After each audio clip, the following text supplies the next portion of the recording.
مقدس کے بعد آپ صلی اللہ علیہ وآلہ وسلم کے مقدس صحابہ کی مقدس جماعت پر بھی اللہ کی کروڑوں رحمتیں نازل ہوں۔ محترم، گزشتہ خطبہ میں ذکر چل رہا تھا 3 اشخاص کا،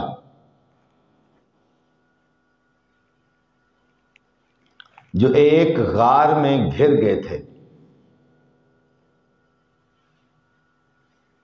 اور طبرانی میں ہے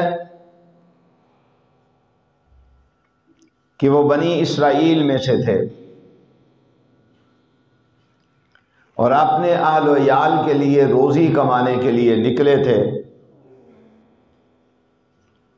کہ راستے میں شدید بارش میں پھنس گئے، تو انہوں نے بارش سے بچنے کے لیے ایک غار میں پناہ لی۔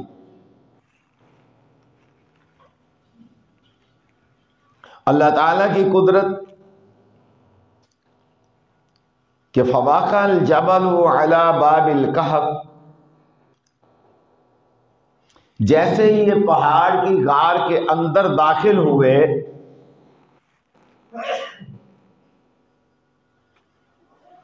تو اللہ تعالیٰ کی قدرت کاملہ سے ایک بہت بڑا پتھر لڑھکتا ہوا غار کے منہ پہ آ کے گرا اور غار کا منہ بالکل بند ہو گیا۔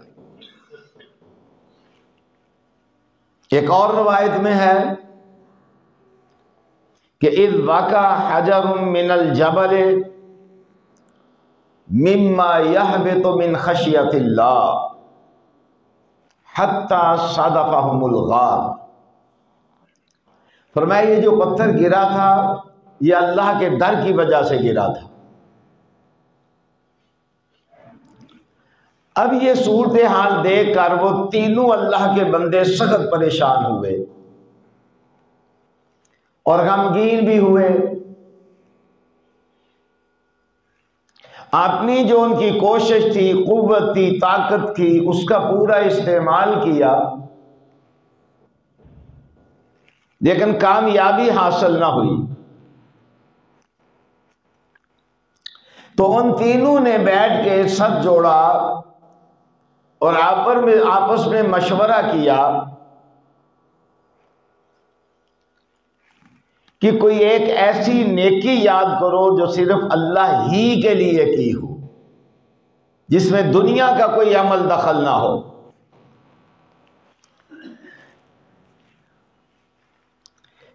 بعض دفعہ انسان بہت بڑی نیکی کرتا ہے، لیکن شیطان اس سے ایسا ورغلاتا ہے کہ وہ نیکی اس کی برباد ہو جاتی ہے۔ نبی صلی اللہ علیہ وآلہ وسلم کا فرمان ہے کہ 3 لوگوں کو اللہ کی بارگاہ میں قیامت کے دن پیش کیا جائے گا۔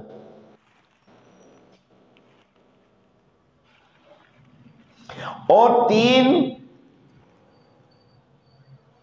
ایک ان میں بہت بڑا قرآن کا قاری ہوگا، عالم ہوگا، اللہ تعالیٰ اسے اپنی بارگاہ میں پیش کر کے پوچھیں گے کہ بتا تو اتنی تلاوت کیا کرتا تھا کیوں؟ وہ کہے گا اللہ تیری رضا کے لیے۔ اللہ کہیں گے نہیں، میرے لیے نہیں کرتا تھا، تو اس لیے کرتا تھا کہ لوگ کہیں بہت بڑا قاری ہے، واہ واہ چاہتا تھا، واہ واہ ہوئی، لوگوں نے واہ واہ کی، لوگ تجھے کندھوں پہ اٹھائے پھرا کرتے تھے، تو تیرا حساب تو میں نے چکا دیا تھا دنیا میں، جو تو چاہتا تھا تجھے دنیا میں دے دیا تھا۔ حکم ہوگا کہ آج اسے منہ کے بل جہنم میں گرا دیا جائے، الیاذ باللہ۔ پھر کہا جائے گا کہ مالدار کو لاؤ۔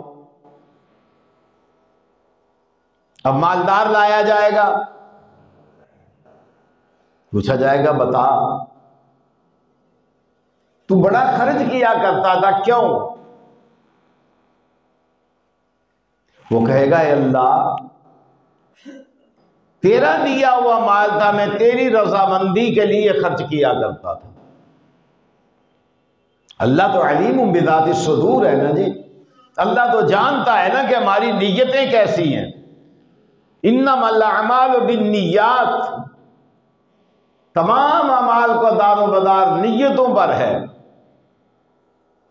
نیت ایک بنیاد کی حیثیت رکھتی ہے، جیسے بغیر بنیاد کے کوئی عمارت نہیں بن سکتی، مکان نہیں بن سکتا، اسی طرح بغیر نیت کے کوئی عمل نہیں پروان چڑھ سکتا۔ تو اللہ تعالیٰ کہیں گے مال بے شک میرا ہی دیا ہوا تھا، خرچ بھی تو نے کیا ہے، لیکن تیرے دل کے اندر یہ تھا کہ لوگ کہیں بڑا سخی ہے، بڑا مال خرچ کرنے والا ہے، بڑا دیالو ہے۔ واہ واہ چاہتا تھا، واہ واہ ہو گئی، تیرا حساب میں نے دنیا میں چکتا کر دیا، حکم ہوگا اسے منہ کے بل سر کے بل جہنم میں گرا دیا جائے۔ اب تیسرا جو بندہ بلایا جائے گا، جان سے بڑھ کر تو کوئی چیز نہیں ہوتی نا۔ اللہ تعالیٰ مجھے اور آپ کو محفوظ رکھے کسی بھی آزمائش سے۔ انسان بیمار ہو جاتا ہے، بچہ بیمار ہو جاتا ہے، لوگ گھر بیچ دیتے ہیں، پلاٹ بیچ دیتے ہیں، جائیداد بیچ دیتے ہیں، سب کچھ بک جاتا ہے کہ شاید یہ سب کچھ بیچنے سے علاج ہونے کے بعد جان بچ جائے، تو جان بھی نہیں بچتی۔ سب کچھ ہاتھ سے نکل جاتا ہے، جیسے ریت سرک کے نکل جاتی ہے، یوں نکل جاتا ہے۔ میں خود بھی اللہ کی پناہ مانگتا ہوں اور آپ کے لیے بھی دعا کرتا ہوں کہ اللہ آپ کو بھی اپنی پناہ نصیب فرمائے، اللہ کسی ایسی آزمائش سے محفوظ فرمائے کہ کچھ بھی نہ بچے انسان کا، نہ مال بچے نہ جان بچے، کچھ بھی نہ بچے۔ یہ تو اللہ کے کام ہے نا، جیسا چاہے ویسا کرے، یفعل ما یشاء و یختار ما کان لهم الخیرہ۔ کون ہے جو اس کے معاملات کے اندر دخل اندازی کر سکے؟ ہے کوئی؟ تو خیر اللہ تعالیٰ اس مالدار کو بھی بلا لیں گے، آ جا، تو کہے گا تیرے لیے کرتا رہا۔ اللہ کہیں گے میرے لیے نہیں کرتا تھا، تو اس لیے کرتا تھا لوگ کہیں بڑا دیالو ہے، بڑا سخی ہے، بڑا دینے والا ہے۔ تو نے خرچ کیا، تیری نیت کے اندر فطور تھا، لوگوں نے کہہ دیا بڑا دیالو ہے، بڑا سخی ہے، جا، فرمایا اسے بھی سر کے بل جہنم کے اندر گرا دیا جائے۔ تو بات ہے نیت کی، نیت درست ہے تو آپ کے تمام اعمال کی بنیاد درست ہے تو ساری عمارت درست ہوگی۔ اب وہ تینوں جو بیٹھے سر جوڑ کے، تو نے کہا اس عمل کو یاد کرنا ہے جو اللہ ہی کے لیے، خالصتاً اللہ کے لیے کیا جائے۔ اگر اللہ کے لیے نہیں کیا گیا تو کام نہیں آئے گا، منہ میں مار دیا جائے گا۔ اللہ تعالیٰ ہمیں اپنی پناہ نصیب فرمائے۔ بڑے لوگ ہوں گے قیامت کے دن کی جن کی نمازیں ان کے منہ پر مار دی جائیں گی، ان کے روزے ان کے منہ پر مار دیے جائیں گے، ان کے حج ان کے منہ پر مار دیے جائیں گے، ان کی زکاتیں ان کے منہ پر مار دی جائیں گی۔ اللہ کو محتاج ہے کسی کی عبادت کا؟ یسبح للہ ما فی السماوات و ما فی الارض، کائنات کا ذرہ ذرہ اس کی تسبیح بیان کر رہا ہے۔ اب رات کو دیکھیں کبھی اندھیرے میں کھڑا ہو کے اور سنیں، آپ کو آواز آئے گی جیسے اندھیرا بھی اللہ اللہ پکار رہا ہے، لیکن وہ کان اور دل ہونا چاہیے انسان کے بعد جو سن سکتا ہو۔ ذرہ ذرہ اللہ کا ذکر کر رہا ہے، تو نہ بھی کرے گا تو اللہ کی حکومت میں کون سی کمی واقع ہو جائے گی؟ ہر وہ عمل جس کی نیت درست نہیں ہے، اللہ کے ہاں اس کی کوئی قیمت نہیں ہے، ایک مچھر کے پر کے برابر نہیں۔ تو میں بات کر رہا تھا، تینوں سر جوڑ کے بیٹھے، ایسا عمل یاد کرو جو عمل صرف اللہ ہی کے لیے ہو۔ اللہ کی رضامندی کے لیے ہو، دنیا کے لیے نہ ہو۔ تو میں نے پچھلے خطبے میں گزارش کی تھی، وہ عمل یوں ہوتا ہے کہ ایک کام آدمی دائیں ہاتھ سے کرتا ہے، بائیں ہاتھ کو خبر نہیں ہوتی، کانوں کان کسی کو خبر نہیں ہوتی۔ ایک آدمی رات کے اندھیرے میں نکلا کہ میں اللہ کی راہ میں کچھ خرچ کروں، وہ نکلا، اللہ کا کرنا ایسا ہوا کہ اسے ایک رات کے اندھیرے میں آوارہ مزاج عورت ملی، اس نے وہ پیسے اسے دے دیے۔ اب صبح اس عورت نے اٹھ کے کہا کہ رات کے اندھیرے میں مجھے کوئی پیسے دے گیا ہے۔ وہ بڑا پریشان ہوا کہ اللہ، میں تو رات کے اندھیرے میں تیری رضا کے لیے نکلا تھا، تو میرے پیسے ایک آوارہ مزاج عورت تک پہنچ گئے۔ اس نے بتایا نہیں کہ میں نے پیسے دیے تھے۔ دوسرے دن پھر اٹھا کہ آج پھر میں نے اللہ کی رضا کے لیے صدقہ و خیرات کرنا ہے، تو رات کو دیکھا تو ایک چور سے پالا پڑ گیا، اسے دے کے آ گیا۔ پھر صبح اس نے کہا کہ یار رات کو مجھے کوئی بندہ رات کے اندھیرے میں پیسے دے گیا، بڑا پریشان ہے کہ یا اللہ میں تیری رضا کے لیے نکلا تھا، کیسا بندہ مجھے ملا۔ تیسرے دن پھر اس نے ارادہ کیا کہ اللہ تیری رضا کے لیے میں نکلا ہوں، تو دیکھا ایک بخیل سے پالا پڑ گیا، بخیل کو دے کے آ گیا۔ اس نے کہہ دیا، بڑا جب پریشان ہوا تو کچھ دنوں کے بعد اس کا نتیجہ ظاہر ہوا۔ وہ جو عورت تھی نا، اس نے توبہ کی کہ اللہ تو اتنا مہربان ہے، دینے پہ آتے تو رات کے اندھیرے میں بے حیائی اور اپنی نافرمانی کے باوجود رزق عطا فرما دیتا۔ چور نے سوچا کہ اللہ تیرے ایسے بندے بھی ہیں جو رات کے اندھیرے میں تیرے نام پر خرچ کرتے ہیں، میں رات کے اندھیرے میں لوگوں کو لوٹتا ہوں، چوریاں کرتا ہوں، ڈاکے مارتا ہوں۔ اللہ نے اسے بھی توبہ کی توفیق عطا فرما دی۔ وہ جس نے کبھی ایک دبڑی اللہ کی راہ میں خرچ نہیں کی تھی، اس نے دیکھا کہ رات کے اندھیرے میں لوگ اٹھ کے اللہ تیری راہ میں خرچ کرتے ہیں، یہ تیرا دیا ہوا مال ہے، اس نے بھی اللہ کی راہ میں خرچ کرنا شروع کر دیا۔ یہ ہے نیت۔ آپ ایک نیکی کرتے ہیں، اس کی بنیاد رکھتے ہیں، تو یاد رکھیے جب تک وہ نیکی چلتی رہتی ہے تب تک اس کا اجر آپ کو ملتا رہے گا۔ وہ تینوں نے سر جوڑا، کوئی ایسی نیکی یاد کریں جو نیکی صرف ہم نے اللہ ہی کے لیے کی ہو۔ اب جب یاد کی تو تین نیکیاں انہیں یاد آئیں۔ ایک تو وہ تھا جس بندے نے اپنی نیکی پیش کی اللہ کی بارگاہ میں، کہنے لگا اے اللہ، یہاں میں نے خطبہ غالباً چھوڑا تھا کہ اے اللہ میں نے مزدور لگا رکھے تھے، دوپہر کے وقت ایک مزدور آیا میرے پاس، آگے کہنے لگا مجھے کام چاہیے، تو میں نے اسے کام دے دیا، لیکن اس نے اتنا کام کیا جتنا کام صبح سے لگے ہوئے مزدوروں نے کیا تھا، آدھے دن میں اس نے ان کے برابر کام کر دیا۔ کہ اللہ شام جب ہوئی تو میں نے اسے پوری مزدوری دے دی۔ اور ہمارے یہاں کیا ہوتا ہے، اللہ ماشاء اللہ، نہ مزدور دیانتدار، نہ آجر دیانتدار، نہ اجیر دیانتدار، دو بے داؤ دائی ہوتے ہیں۔ وہ اس کو داؤ لگانے پر تلا ہوا ہوتا ہے، وہ اس کو داؤ لگانے پر تلا ہوا ہوتا ہے۔ اب اس نے کیا کیا کہ اس کو پوری مزدوری دے دی۔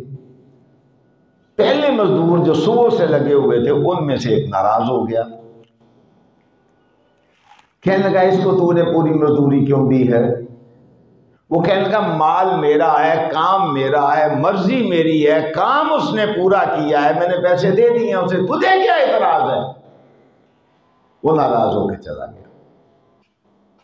اور جب وہ ناراض ہو کے چلا گیا تو اس نے اس کی جو مزدوری تھی وہ ایک نکر میں رکھی، تو ایک دن اس نے سوچا میں زمیندار آدمی ہوں، کیوں نہ اس کی زراعت کروں میں۔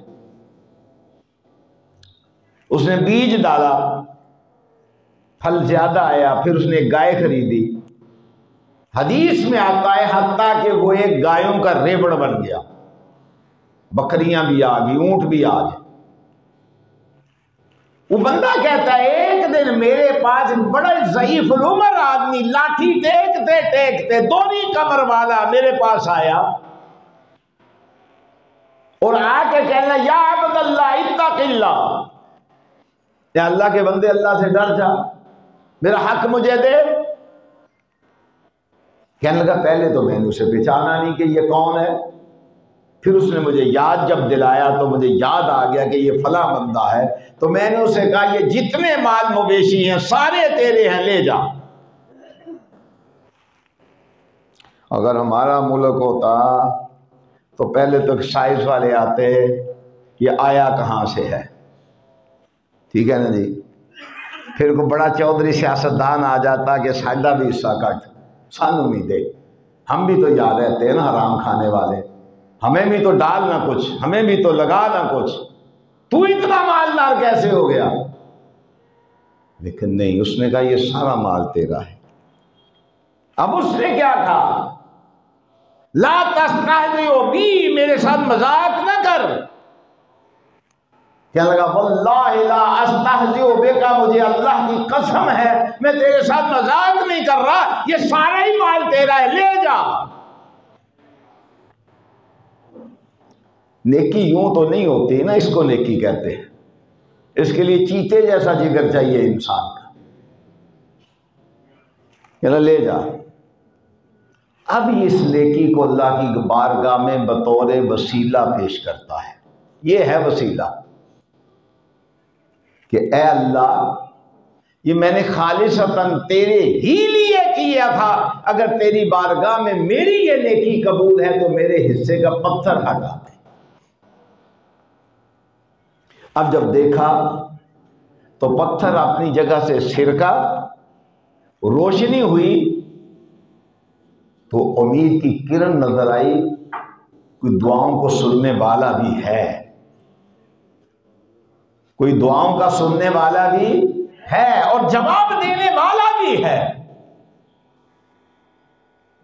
بات سمجھیں، ہم جب کسی سے یہ بات کرتے ہیں او بھائی آپ قبر پر جاتے ہیں، جا کے اسے کہتے ہیں تو کہتے ہیں نہیں ہم اس کا وسیلہ پکڑتے ہیں۔ میں کہتا ہوں آپ وسیلہ نہیں پکڑتے، جھوٹ بولتے ہیں آپ۔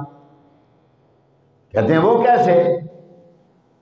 میں کہتا ہوں آپ کا نعرہ ہوتا ہے یا علی مدد کا، دھوکہ دیتے ہو لوگوں کو۔ آپ کا نعرہ ہوتا ہے یا شیخ العبد القادر جیلانی المدد، وسیلہ نہیں۔ آپ انہیں مقام الوہیت پہ بٹھا کے پھر ان سے مدد مانگتے ہیں، امداد کن امداد کن، اب رنج و غم آزاد کن، یہ کہتا ہے عبد القادر جیلانی کو، ہماری امداد کیجئے، دنیا آخرت کے غموں سے ہمیں آزاد کیجئے۔ دنیا و آخرت کے غموں سے اگر اللہ آزاد نہ کرے کوئی آزاد کرنے والا نہیں ہے۔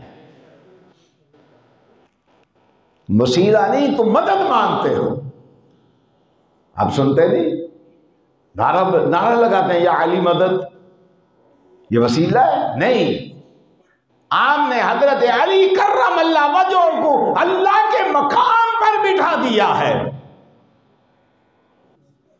مدد کرنے والا صرف وحدہ لا شریک ہے اور وہ اللہ ہے۔ مدد جس سے مانگی جائے اسے اللہ کہتے ہیں، اللہ کے علاوہ کوئی مدد کرنے والا نہیں ہے۔ جب وہ مدد کرنے پہ آ جائے، یخرج الحی من المیت ویخرج المیت من الحی، جب آسیں امیدیں دم توڑ جاتی ہیں تو ڈاکٹر بھی کہتا ہے جناب دعا کا وقت آ گیا ہے، اور ہم نے دیکھا ہے جب دھات مخلصانہ طریقے سے دعا کے لیے اٹھ جاتے ہیں، اللہ اس مردے میں جان ڈال دیتا ہے۔ اس کو مدد کہتے ہیں، اس کو مدد نہیں کہتے۔ عقیدہ درست کریں اپنا۔ ہم بات کرتے ہیں جی یہ بابی وسیلے کے قائل نہیں، ولیوں کے قائل نہیں، یہ اہل حدیث مانتے نہیں، اور کس بات کو مانے ہم؟ تو سیدھا سیدھا امداد مانگ رہا ہے یا علی مدد کہہ رہا ہے، تو یا اللہ مدد کہتے ہوئے تجھے کیوں شرم آتی ہے؟ ہمیں یا علی مدد کہتے ہوئے حیا آتی ہے۔ کس سے؟ بات سمجھے، مسئلہ سمجھے۔ ہمیں یا عبد القادر جیلانی المدد کہتے ہوئے حیا آتی ہے۔ کس سے؟ اللہ سے۔ اس لیے قرآن کہتا ہے نصر من اللہ، مدد اللہ سے ہے۔ اللہ کا ماں سوا آپ کی مدد نہیں کر سکتا۔ نصر من اللہ، استستغیثون فاستجاب لکم ربکم۔ غوث اعظم کون ہے؟ استستغیثون، غوث اعظم بھی اللہ ہے۔ اللہ کی صفتیں اللہ کے بندوں میں مت ڈال، اس کا جواب دینا پڑے گا، یہ بتلانا پڑے گا۔ یوں ہی تو نہیں کہا اللہ زمین و آسمان کے برابر گناہ انسان کے معاف کر دے گا، شرک کو اللہ معاف نہیں کرے گا۔ یہ کیسا حق ہے اللہ کا، ایسا حق ہے اللہ کا۔ تو خیر، جب اس نے اپنی یہ دعا، اپنی یہ نیکی بطور وسیلہ اللہ کی بارگاہ میں پیش کی، اس کو کہتے ہیں وسیلہ۔ آپ جاتے ہیں، میں سوچ رہا تھا کتنی سردی ہے، اب جاتے ہیں، اب ایک چادر خریدتے ہیں۔ چادر کس کے لیے خریدتے ہیں؟ صاحب قبر کے لیے، قبر پر چڑھانے کے لیے۔ غریب آدمی ایک چادر کا محتاج ہے، اس کو تو آپ لے کر نہیں دیتے۔ صاحب قبر تو کسی چادر کا محتاج نہیں۔ نبی کریم صلی اللہ علیہ وآلہ وسلم کا مقدس ارشاد ہے قبریں کچی بناؤ، کچی۔ میرے آقا کریم صلی اللہ علیہ وسلم جیسی قبر کائنات میں برکت والی کسی کی قبر نہیں ہے۔ عزت والی اس سے کوئی قبر اس سے بڑھ کر عزت والی نہیں ہے۔ مکرم بھی ہے، محترم بھی ہے، مقدس بھی ہے، اعلیٰ بھی ہے، اولیٰ بھی ہے، بلند بھی ہے، بالا بھی ہے کچی۔ اب تو سنگ مرمر کی بناتا ہے، تو جو قبریں بناتا ہے سنگ مرمر کی بناتا ہے، گلاب کے پھول چڑھاتا ہے۔ میرے آقا کریم صلی اللہ علیہ وآلہ وسلم کی قبر اگر کچی ہو، اور پھر بیت اللہ کو غسل دیا جاتا ہے، تو یہاں قبروں کو غسل دیتا ہے۔ بیت اللہ کے مقابلے میں کھڑا کر دیا نا قبر کو۔ پھر بڑے بڑے وزیر اعلیٰ جا رہا ہے، وزیر اعظم اللہ نے ان کی ڈیوٹیاں ایسی لگا دی ہیں کہ